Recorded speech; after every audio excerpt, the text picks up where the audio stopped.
नमस्कार, स्वागत है आपका एक और नए ब्लॉग के अंदर। जय श्री कृष्णा, जय यमुना मैया। मेरा नाम है देव चौहान। आज हमारी मौजूदगी है दिल्ली के जो एनटीपीसी पार्क है, जो इको पार्क बनाया जा रहा है।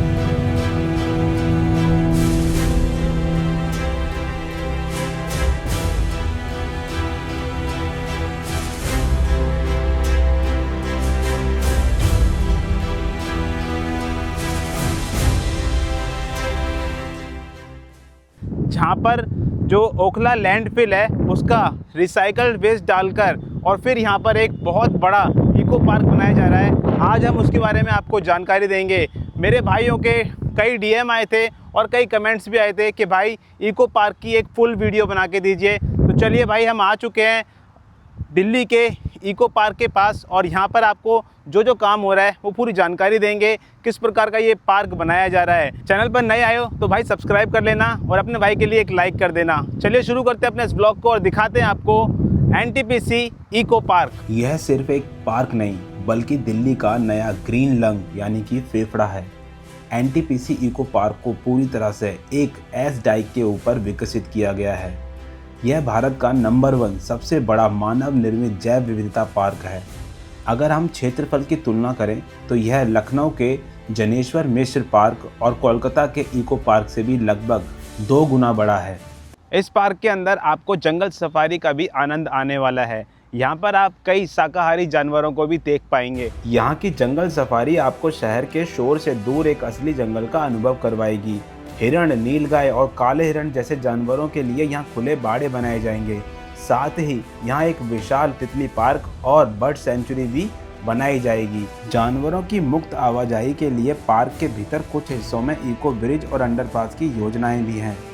सफारी के कुछ हिस्सों में गाइडेड नेचर वॉक की सुविधा भी दी जाएगी, जहां गाइड आपको पेड़ पौधे और पारिस्थितिक तंत्र की जानकारी देंगे। सफारी के रास्ते में ऑब्जर्वेशन माउंट्स और वॉच टावर बनाए जाएंगे, जहां से आप पूरे 885 एकड़ के पार्क और झील का नज़ारा ऊपर से देख सकेंगे। बदरपुर स्थित एनटीपीसी इको पार्क में जंगल सफारी इस पूरे प्रोजेक्ट का सबसे रोमांचक हिस्सा है। इसे इस तरह से डिज़ाइन किया गया है कि लोग दिल्ली के कंक्रीट के जंगलों के बीच एक असली प्राकृतिक जंगल का अनुभव कर सकें। इस पार्क के अंदर आपको एक बहुत बड़ी विशालकाय झील भी देखने को मिलने वाली है, जिसके अंदर आप बोटिंग भी कर पाओगे। इस पार्क का मुख्य आकर्षण केंद्र है यहाँ की विशाल 88 एकड़ की झील।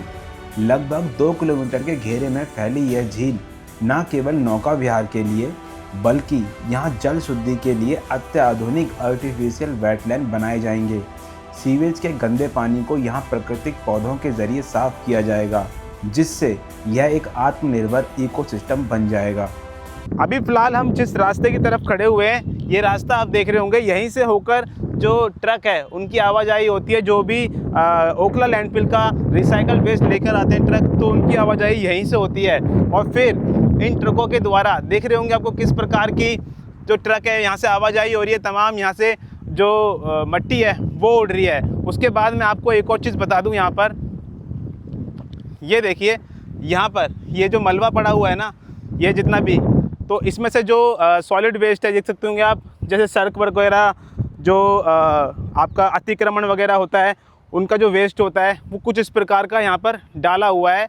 और इसका फिर यहाँ पर इस्तेमाल करके जो यहाँ पर रोड है इसको पक्का किया जाएगा, यानी कि इसमें भरत डाल दिया जाएगा और फिर ये पूरा का पूरा इको पार्क तक जाएगा। बदरपुर के एनटीपीसी इको पार्क में साइकिल चलाने के शौकीनों के लिए एक बहुत ही लंबा और सुरक्षित ट्रैक तैयार किया जाएगा। पार्क के मास्टर प्लान के अनुसार यहाँ लगभग 10 से 12 किलोमीटर लंबा साइकिलिंग और वॉकिंग ट्रैक कंबाइंड ट्रैक बनाया जा रहा है। यह ट्रैक पूरे 885 एकड़ के पार्क को अलग अलग हिस्सों से जोड़ता है। इसमें जंगल ट्रेल और झीलों के किनारे बने रास्ते शामिल हैं, जो साइकिल चलाने वालों को प्रकृति के बीच में होने का अनुभव देते हैं। इसके अलावा दिल्ली सरकार और डीडीए की एक बड़ी योजना के तहत इस पार्क के साइकिल ट्रैक को यमुना रिवरफ्रंट साइकिल कॉरिडोर से भी जोड़ने का प्रस्ताव है, जो वजीराबाद से कालिंदी कुंज तक फैला होगा। यह ट्रैक मुख्य सड़कों से अलग है, इसीलिए यहाँ बिना किसी ट्रैफिक के डर से साइकिल चलाई जा सकती है।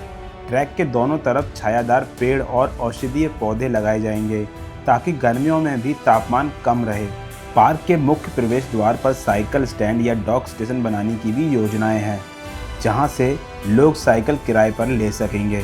तो जो ये इको पार्क रहेगा, अभी आप कई स्ट्रक्चर्स बने हुए देख रहे होंगे। अभी ये पूरी तरीके से बन के तैयार नहीं हुआ है, मतलब बहुत ही कम हिस्सा इसका जो है वो थोड़ा बहुत डेवलप हो पाया है। लेकिन अभी आपको कई स्ट्रक्चर्स बने हुए दिखाई दे रहे होंगे, जिसके अंदर आपको पेड़ भी लगे हुए दिख रहे होंगे, बीचों बीच पेड़ पौधे लगे हुए दिखाई दे रहे होंगे, और कई ऐसे मतलब कंक्रीट से बनाए हुए ऐसे ढांचे होंगे जहां पर आने वाले टाइम में काफ़ी ज़्यादा खूबसूरती आपको देखने को मिलने वाली है। तो ये बस अभी शुरुआत हुई है इस पार्क की बनने की। जैसे ये पार्क बन जाएगा तो ये पार्क बहुत बड़े एरिया के अंदर आपको ग्रीनरी देने वाला है, यानी कि यहाँ से जो लोग गुजरेंगे, जो यहाँ के आसपास के एरिया वाले होंगे, और दिल्ली के काफ़ी बड़े क्षेत्र को ऑक्सीजन मिलने वाली है ये ग्रीनरी के द्वारा। योजना के अनुसार इस विशाल पार्क में 4 मुख्य प्रवेश द्वार बनाए जाएंगे। इन द्वारों को वन्य जीवों और प्रकृति के कलाकृतियों से सजाया जाएगा, ताकि बदरपुर, जैतपुर और मीठापुर जैसे आसपास के क्षेत्रों से लोग आसानी से आ सकेंगे। पार्क को अलग अलग जोन में बांटा जाएगा, ताकि यहाँ आने वाले लोगों को मनोरंजन और शिक्षा दोनों मिल सके। जलाशय में नौका विहार के लिए एक बड़ी झील और जल शुद्धि के लिए कृत्रिम वेटलैंड बनाए जाएंगे। वनस्पति क्षेत्र में तितली पार्क, बांस का जंगल और औषधीय उद्यान होंगे। खेल और स्वास्थ्य के लिए jogging track, cycling track, open air gym और योग केंद्र होंगे। सांस्कृतिक क्षेत्र में open air theatre, sculpture park और गार्डन ऑफ लाइट्स होगा। शिक्षा में ऊर्जा संग्रहालय और वन्य जीव अवलोकन केंद्र होगा। यहाँ पर्यावरण के अनुकूल इलेक्ट्रिक गोल्फ कार्ट और शटल सेवाएं चलाने की योजनाएं हैं, ताकि शोर कम हो और प्रदूषण बिल्कुल ना हो।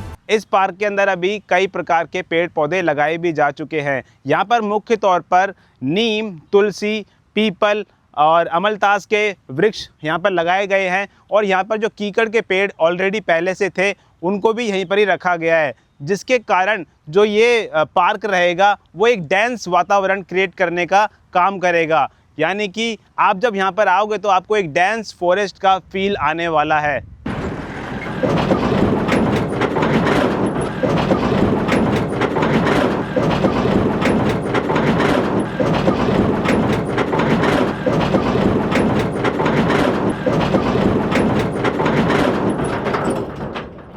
तो आपको मेरा ये व्लॉग, मेरी ये इन्फॉर्मेशन कैसी लगी, प्लीज़ कमेंट करके ज़रूर बताना। अपने भाई के लिए एक लाइक ज़रूर कर देना। भाई इन वातावरणों में आकर, इस जगह पर आकर आपको टोटली अपडेट देने का प्रयास करता हूँ, तो एक लाइक ज़रूर कर दिया करिए। मिलता हूँ आपको नेक्स्ट व्लॉग के अंदर। टिल देन, जय सिया राम।